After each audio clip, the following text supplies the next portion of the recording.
Hello students, staff selection commission examination లో English comprehension కి సంబంధించి ప్రీవియస్ ఇయర్ క్వశ్చన్ చూద్దాం. ఇక్కడ select the appropriate synonym. Synonym అంటే meaning of the underlined word అని ఇచ్చాడు. సో ఇచ్చిన దాంట్లో అండర్లైన్డ్ వర్డ్ ఎక్కడ ఉందమ్మా? హానెస్ట్ ఉంది. హానెస్ట్. సో ఈ హానెస్ట్ అనేటువంటి పదానికి మనం మీనింగ్ రాయాల్సి ఉంటుంది. హానెస్ట్ అంటే అర్థం ఏంటి? వాళ్ళు ఎప్పుడు నిజం చెప్తారని, అంటే ట్రూత్ఫుల్ మైండ్ అని.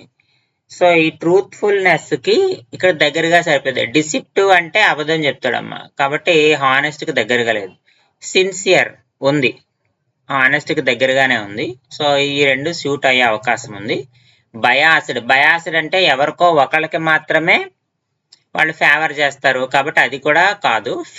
ఫేక్ అంటే అలాగో హానెస్ట్ అవ్వదమ్మా. సో కాబట్టి హానెస్ట్ కి కరెక్ట్ మీనింగ్ ఏంటి అంటే ఇక్కడ sincere. That is option B.